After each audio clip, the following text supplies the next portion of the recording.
ग्रेसिम उद्योग के ठेका श्रमिकों की समस्याओं को लेकर कांग्रेस द्वारा क्षेत्रीय विधायक दिलीप सिंह गुर्जर के नेतृत्व में बुधवार को संभागायुक्त श्रमायुक्त के नाम एसडीएम पुरुषोत्तम कुमार को ज्ञापन सौंपा गया, जिसमें क्षेत्रीय विधायक दिलीप सिंह गुर्जर ने स्पष्ट किया है कि अगर एक सप्ताह के भीतर घर बैठे श्रमिकों को काम पर नहीं बुलाया गया तो कांग्रेस धरना प्रदर्शन और स्वैच्छिक नगर बंद का आह्वान करेगी।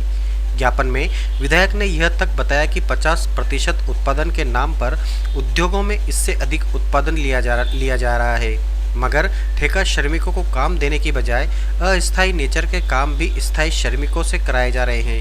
यही कारण है कि ठेका श्रमिकों के लिए काम न होने का हवाला दिया जा रहा है, जबकि उद्योगों को सशर्त उत्पादन की अनुमति शासन ने जारी की थी।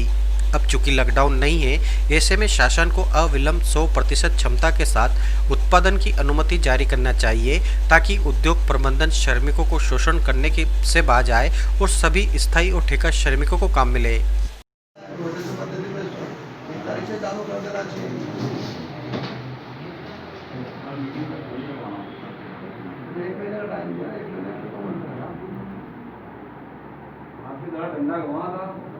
मैं गया था ऑथोराइज तो शेड्यूल तो सही थी, सब एक तो बिल्कुल बीजेपी का पर्सनल हो गया। इसमें जो जो कानूनी रूप से संवैधानिक रूप से ट्रेड यूनियन लीडर या ट्रेड यूनियन जो 4 या 2-3 लोगों का जो ऑथोराइज है, उनका एक भी प्रतिनिधि किस प्रकार से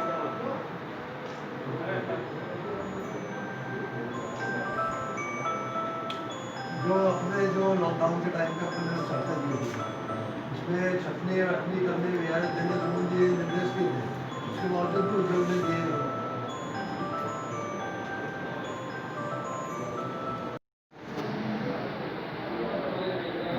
नहीं पा रहा है। श्रीमान लेबर कमिश्नर महोदय, लेबर ऑफिस इंदौर, श्रीमान कमिश्नर महोदय, उज्जैन संभाग उज्जैन, जिसे ग्रेसिम उद्योग को तत्काल 100% उत्पादन प्रारंभ करने का आदेश प्रदान कर सभी ठेका मजदूरों व स्थायी मजदूरों को कार्य पर रखने का आदेश प्रदान करने बाबत महोदय, उपरोक्त विषय में अनुरोध है कि 22 मार्च 2020 को प्रधानमंत्री नरेंद्र मोदी द्वारा कोरोना महामारी के चलते जनता कर्फ्यू की घोषणा की गई थी। उसके पश्चात संपूर्ण देश में महामारी के चलते लॉकडाउन लगा दिया गया था। नागदा स्थित ग्रेसिम व लेंसर उद्योग को श्रमायुक्त एवं कलेक्टर उज्जैन द्वारा कुछ शर्तों के साथ उद्योग प्रारंभ करने की अनुमति दी गई थी, उसका भी उद्योग द्वारा पालन न करते हुए शर्तों का उल्लंघन किया गया। ग्रेसिम उद्योग अपनी उत्पादक प्रक्रिया 60% से अधिक चला रहे हैं। वहीं स्थायी श्रमिकों से ठेका श्रमिकों का भी काम उद्योग प्रबंधन द्वारा लिया जा रहा है, जिसका परिणाम 3500 से ज़्यादा ठेका श्रमिक एवं स्थायी श्रमिकों को भुगतना पड़ रहा है। यदि शासन द्वारा ग्रेसिम उद्योग में मजदूरों को कार्य पर नहीं रखा जाता तो कांग्रेस पार्टी द्वारा धरना प्रदर्शन या स्वैच्छिक नाकाबंदी का आह्वान किया जाएगा, जिसकी समस्त जवाबदारी प्रशासन की होगी। इस ज्ञापन के माध्यम से हम शासन प्रशासन से मांग करते हैं कि लॉकडाउन समाप्त हो चुका है, शासन उद्योग को निर्देशित कर 100% उत्पादन करने के निर्देश प्रदान करे तथा सभी ठेकेदारों स्थायी मजदूरों को कार्य पर बुलाया जाए। उद्योग में स्टाफ कर्मियों स्थायी श्रमिकों को शासन के नियम विरुद्ध वीआरएस देने का कार्य तत्काल बंद किया जाए। यदि उद्योगों द्वारा संपूर्ण उत्पादन क्षमता से उद्योग प्रारंभ नहीं किया जाता तो सभी स्थायी व ठेका मजदूरों को रोटेशन पद्धति से कार्य पर बुलाया जाए, जिससे सभी मजदूरों को कार्य मिल सके। 23 मार्च को जिन ठेका श्रमिकों ने लॉकडाउन के चलते उद्योग में कार्य पर नहीं पहुँच पाए तो उनका उद्योग प्रबंधन द्वारा वेतन काटा गया, उसे तत्काल दिलाया जाए। रोटेशन पद्धति के आधार पर उत्पादन प्रक्रिया में ठेका श्रमिकों को सम्मिलित होने के पश्चात शेष बचे ठेका श्रमिकों को कर्मचारी बीमा निगम के तहत संचालित की जा रही शासन की विभिन्न योजनाओं का लाभ दिलाया जाए। शासन द्वारा स्पष्ट निर्देश दिया गया था कि कोरोना काल में किसी भी श्रमिकों को कार्य से नहीं निकाला जाएगा, ना ही वेतन काटा जाएगा। बावजूद इसके उद्योग प्रबंधन द्वारा श्रमिकों को वेतन नहीं दिया जा रहा है, जो शासन के आदेशों की उद्योग प्रबंधन द्वारा सीधे अवहेलना की जा रही है। तत्काल कार्रवाई कर ठेका श्रमिकों को वेतन दिलवा जाने का कष्ट करें। बेरोजगार ठेका श्रमिकों के लिए जब तक रोजगार प्राप्त नहीं हो, शासन द्वारा बेरोजगार भत्ता दिए जाने का प्रावधान किया जाए, जिससे कि ठेका श्रमिक अपने व अपने परिजनों का भरण पोषण कर सके। ठेका श्रमिकों को संबल योजना से जोड़कर उनको बिजली बिल में छूट एवं खाद्यान्न निःशुल्क उपलब्ध कराया जाए और ठेका श्रमिकों के बच्चों की फीस माफ की जाए। कंपनी के ही प्रस्तुत वित्तीय उल्लेख से ये ज्ञात होता है कि पिछले वर्ष विस्कोस में प्रयोग आने वाले मुख्य रॉ मटेरियल अल्प कास्टिंग एवं सल्फर में अंतर्राष्ट्रीय तौर से खरीदी मूल्य में गिरावट आई है, जिसे बनाने की लागत काफ़ी हद तक कम हो चुकी है। उपरोक्त मांगों को तत्काल निराकरण 1 सप्ताह के अंदर किया जाए, नहीं तो मजबूरन कांग्रेस को धरना प्रदर्शन नागदा बंद जैसा आह्वान करना पड़ेगा। बहुत ही दिलीप सिंह गुर्जर विधायक। माननीय विधायक जी द्वारा ड्रेसिंग के जो ठेका श्रमिक हैं इनके संबंध में ज्ञापन दिया गया है। विभिन्न मांगे हैं उसमें, क्योंकि वरिष्ठ अधिकारियों तक जो है पहुँचाया जाएगा। तो और कमिश्नर महोदय के नाम में हमने 9 सूत्री मांगों का एक ज्ञापन दिया है। हम यहाँ लॉकडाउन समाप्त हो चुका है। हम चाहते हैं कि शासन कृषि मुद्दों को निर्देशित के 100% उत्पादन प्रारंभ करे और सभी ठेका श्रमिकों को और स्थायी श्रमिकों को कार्य पर रखे। और जो उद्योग में जो VRS दिया जा रहा है, चाहे श्रमिकों चाहे स्टाफ के, उसको तत्काल बंद करने के निर्देश दिए। और जब तक उत्पादन प्रारंभ नहीं होता, जब तक रोटेशन पद्धति से सभी श्रमिकों को कार्ड दिए जाए, जिससे कि सभी श्रमिकों को रोजगार मिल सके। ऐसे और 23 मार्च को जो ठेका श्रमिकों को जो उनको वेतन नहीं मिला, उनको भी देने की मांग करी हमने। और जो शासन की ठेका श्रमिक संपर्क योजना में और अन्य योजना की जो शासन के हित लाभ है, इन सबका लाभ दिया जाए। निश्चित रूप से लॉकडाउन का समाप्त हो चुका है। वो उद्योग प्रबंधकों को चाहिए कि वो अपने उत्पादन पर इसे 60 से 70% उत्पादन कर रहा है और 70 से 80% उत्पादन। और जिनका जो कच्चे माल है उनका भी लागत कम आ रही है, तो उनका उत्पादन लागत तो ऐसे ही कम हो रही है। तो हमारे मजदूरों के साथ धोखा नहीं हो, और हम उद्योग प्रबंधन से मांग करते हैं। और यदि शासन प्रशासन यदि उद्योग प्रबंधन नहीं सुने, तो हम इसको कांग्रेस पार्टी द्वारा आंदोलन चालू किया जाएगा, धरना प्रदर्शन, और जरूरत पड़े तो हम नागदा बंद का शैक्षिक नागदा बंद का आह्वान भी हम लोग करेंगे। हम मजदूर हित के लिए जो भी लड़ाई लड़ना होगी निश्चित से हम लड़ेंगे। हम प्रशासन को भी चेतावनी दे, शासन को भी चेतावनी दे रहे हैं कि उद्योग की गोद में बैठना बंद करें और मजदूर हित के लिए काम करें। नहीं तो मजदूर हमको शैक्षिक नागदा बंद का आह्वान करना पड़ेगा। इसकी समाज जवाबदारी प्रशासन की होगी।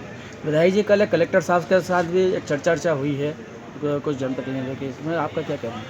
निश्चित रूप से मुझे तो आज अखबार के माध्यम से पता पड़ा कि कुछ उद्योग के अधिकारी और सांसद जी, कलेक्टर और अन्य कुछ लोग बीजेपी के पदाधिकारी, उन्होंने कोई मीटिंग आयोजित की। यदि शासकीय मीटिंग होती तो निश्चित रूप से हमें भी आमंत्रित किया जाता, ट्रेड यूनियनों को भी आमंत्रित किया जाता, और जो ठेकेदारों के जो श्रमिक नेता हैं उनको भी आमंत्रित किया जाता। तो एक व्यवस्थित मीटिंग होती, लेबर कमिश्नर और इनको भी आमंत्रित किया जाता। तो लगता है उन्हें कि जो मीटिंग उसका स्थायी। और दूसरी बात, उन्होंने 1 महीने तक का टाइम दिया। निश्चित रूप से 1 महीने बाद का टाइम बहुत लंबा टाइम होता है। उनको तत्काल रोटेशन पद्धति पे उद्योग चलाने की बात करना चाहिए थी। जो सभी हमारे जो स्थायी कर्मचारी है और ठेका श्रमिक सभी को काम मिलना प्रारंभ हो जाता। उसके लिए कोई महीने भर का ब्लूप्रिंट करने की आवश्यकता नहीं, तत्काल ही उनको आदेश जारी करना है। वो तो सत्ता पक्ष के लोग हैं, तो उनको सत्ता पक्ष के अपने अधिकारों को उपयोग करके तत्काल उद्योग को 100% उत्पादन चालू किया जाना चाहिए। लोगों ने SDM साहब को एक ज्ञापन दिया है, लेबर कमिश्नर एवं कमिश्नर महोदय के नाम, कमिश्नर उज्जैन और लेबर कमिश्नर दोनों को। अगर जिन मांगों को लेकर हम लोगों ने SDM साहब को भी दिया, उन लोगों को बोला अगर उन्होंने 7 दिन के अंदर इस पर कोई कार्रवाई नहीं करी, निश्चित ही आज हमारे मजदूर बहुत परेशान हो रहे हैं। 5-6 महीने हो गए, 5-6 महीने घर चलाना बड़ा मुश्किल का काम हो रहा है, और वो भी नागदा में। और एक तरफ स्कूल के लोग भी उन पर प्रेशर बना रहे हैं, छोटे छोटे बच्चे उनके परेशान हो रहे हैं। तो हम लोगों ने मांग करी, अगर निश्चित ही ग्रेसिम ने या अधिकारी ने किसी ने भी अगर इस ओर ध्यान नहीं दिया तो निश्चित उग्र आंदोलन होगा, नागदा बंद भी करेंगे, और आवश्यकता पड़ी तो हम गेट के ऊपर धरना प्रदर्शन करेंगे, क्रमिक भूख हड़ताल भी करेंगे। विधायक श्री दिलीप सिंह जी गुजर द्वारा ग्रेसिम में कार्यरत ठेका श्रमिकों के काम पर न जाने के संदर्भ में मैंने SDM महोदय को ज्ञापन दिया, जिसमें मांग की गई है कि उनको तुरंत काम पे रखा जाए, जिनसे उनकी रोजी रोटी में छीने उनके बच्चों को भूखमरी का शिकार न होना पड़े और नागदा एक अराजकता का माहौल से बचे।